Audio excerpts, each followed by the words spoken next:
Hey everyone, this is Wingspan TT, and if you're watching, you already know what time it is. It's time for Magic, the Gathering, Duels of the Planeswalkers 2013, and we're back with the fourth and final encounter for the demo, pre-release, preview, press version of this game, and that is the Innistrad Stampede encounter. Now, you might be able to guess, Stampede encounter, we're going to see a Stampede.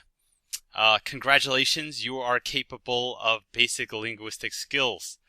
Um, what else? What else can I really say about it? It's pretty interesting. I want to jump in here with. Oh man, I don't know what deck to pick. Some people like, use Crosswinds, use this other stuff. I kind of feel like jumping in actually with Celestial Light again, just because I want to see a little bit more of the card interactions, how it handles this encounter. And I think you'll be surprised this encounter runs a little differently than you might anticipate. Of course, calling Stampede, it's not a big surprise that on turn 5 you can expect to get stampeded. So we have that going for us. Alright, so it looks like I got a pretty bad starting hand for this encounter. I'm pretty much going to get clobbered. I'm just going to guess. And you'll see why in a second. I've gotten a lot of comments on my channel saying, oh, Lifegain's not that bad, Wingspan, you should give Lifegain a better chance. See, Lifegain is cool when it's incidental. So like, Solemn Offering, 3 mana, destroy target artifact enchantment, you gain 4 life. Great. Because I don't just gain the life, I also get to take out a permanent. Okay? Something like this, at the beginning of your upkeep, you gain 1 life. I don't really have an option, so I'm going to play it. Not so great. So just think about it this way. This card could last the whole game. How long do most games really go? Like 15 turns, something like that? So max, you'll gain 15 life. That's assuming someone doesn't use something like Solemn Offering on it. So maximum, I say more realistically, maybe it's going to give you 9 life. For 2 mana, that's pretty good. But let's say you draw this late game. Let's say you draw this on your 10th turn. This card is basically worthless, and that's part of what makes certain life gain cards terrible, like those Angel's Feathers that you gain life whenever you cast a white spell, really terrible, because not only, at least this you get a guaranteed life every turn. Angel's Feather, absolutely terrible. So I'm just going to tell you I'm about to get rocked. You saw on turn 1 they played a 1-1, turn 2 they played a 2-2. I wonder, what will the Stampede encounter play on turn 3? Could it be, oh my god, Centaur, let me love you down. Alright, yeah, 3-3, turn 3, alright? Wow. Alright, so I'm just going to take cumulative damage here. I actually don't think they attacked last turn with the 1-1 for some reason. Oh no, I had gained the life back. I'm sorry. Yes, I'm that daft. Okay. 2-2, 1-1, 3-3. I gain 1 life back. Look at this. I'm getting all geared up. I'm so screwed. I'm absolutely screwed. I'm just going to get totally raffle stomped here. I have no permanence. I almost just want to like help them kill me. So turn 4, first of all, they're going to be attacking for 6 damage, bringing me down to like 12. Oh, big game changer here. It's a 4-3, not a 4-4. Spoiler alert. They play a 4-3 on turn 4. So there we go. And what do you think is happening turn 5? No, it's not a 5-5. It is a face stomp. And I think I'm losing the game next turn. So this is a pretty bad draw. And then no having the mulligan. Yes, I finally get to have a 2-2 creature on the board. And I guess I can pump her up to be a 4-4. And I guess take out their 1-1, which is going to help me so much. This sucks. Moment of Heroism, pretty cool though. 2 creature gets +2/+2 and lifelink until end of turn. Of course, this already has lifelink, and I don't know if they double stack, but yes, here comes the Stampede. If you're not familiar with this card, you haven't played Magic at all in the past 15 years. Okay, so this is just the game ending here. I don't think I'm not even gonna try. There's no point in trying here. Just take I'm gonna lose. So you know what? I'm going to replay this encounter with a different deck and see if I can come out a little bit differently. I mean, I've definitely beaten this encounter before with the white deck. Go to the deck manager. But it's rough. It is rough beating that encounter with the white deck. So, you know what? I'm just going to skip this. We're going to go into the encounter, and I'm going to try with the blue deck. Haven't seen enough blue. A lot of people were saying the blue sucks. I've beaten this encounter with all the decks, and I know it doesn't show it there, but I have. It's just that Again, once again, it's the press version, restarts every time you restart the game. It's not like the full version, so I've had to make a lot of, it's been very tough. I had to unlock everything every single time I want to make a video for you guys. I've resorted to having to just leave my, just leave my version of this game just running in the background constantly for days at a time, just so I don't have to redo this. Okay, very good. Here's the predictable 1/1. My second turn, I can play my Fog Bank. And this is not... What is cool is here, I do have cancel. I can cancel. And this is also what's interesting about the encounter, since you know exactly what they're going to do.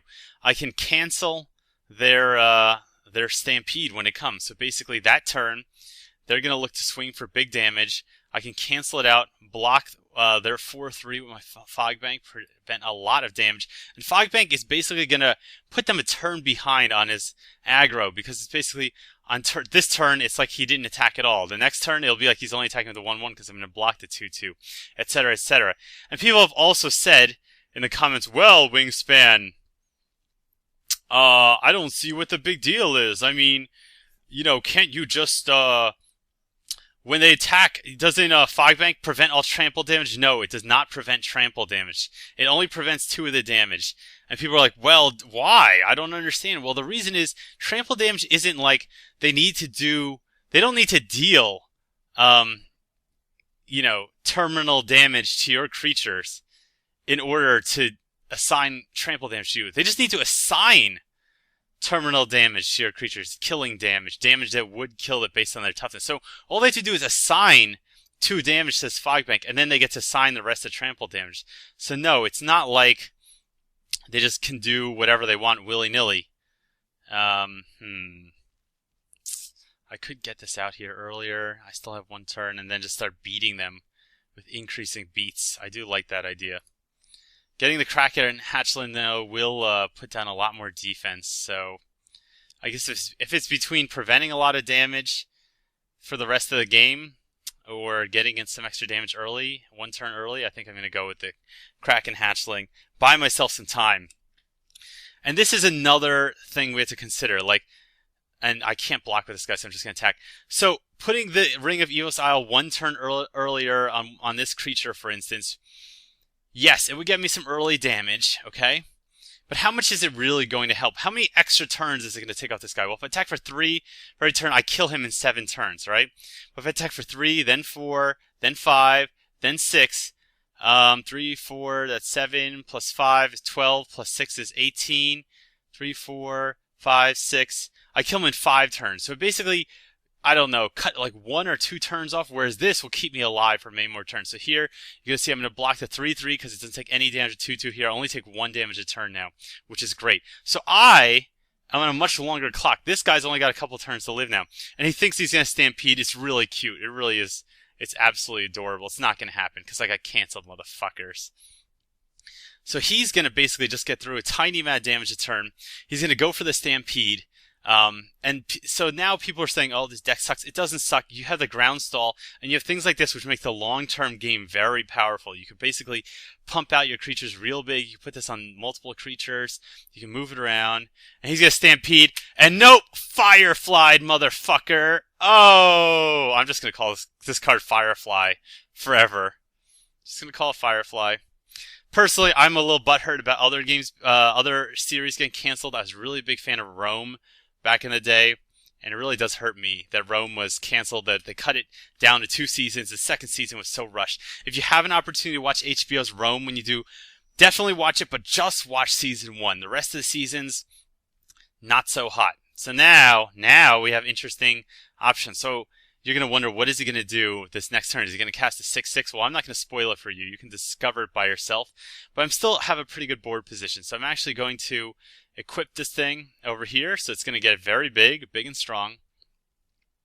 And I think I can close out this game faster than he can do whatever he wants to do. So the other option, of course, is to put it on this guy so that he can not only block, but start killing off blockers. Which is probably a better strategy. Oh shit. Of course now it's too late. I was just about to Let me move the equipment. I just rethought my strategies. Like, let me move it. So he actually is not going to do anything particularly surprising this turn. So I'm just going to keep up with my blocking strategy here. Take 3 damage a turn. He's taking 3 damage a turn, but I'm ahead on life. So I'm in a much better position than he is. And you're going to see that things are going to get really interesting really fast. And now I have 4.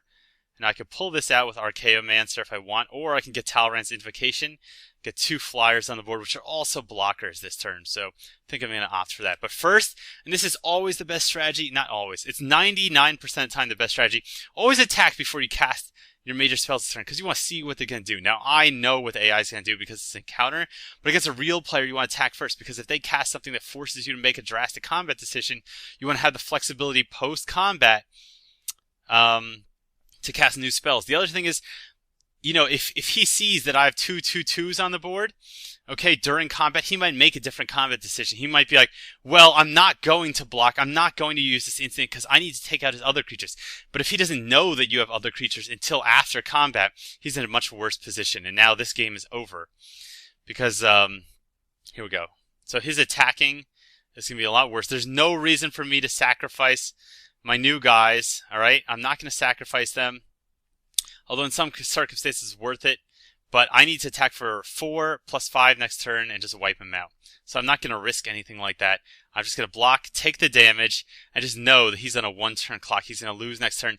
And they, see, so in this encounter, they actually recycle the pattern. So after 1, 2, 3, 4 Stampede, he goes 1, 2, 3, 4 Stampede, 1, 2, 3, 4 Stampede.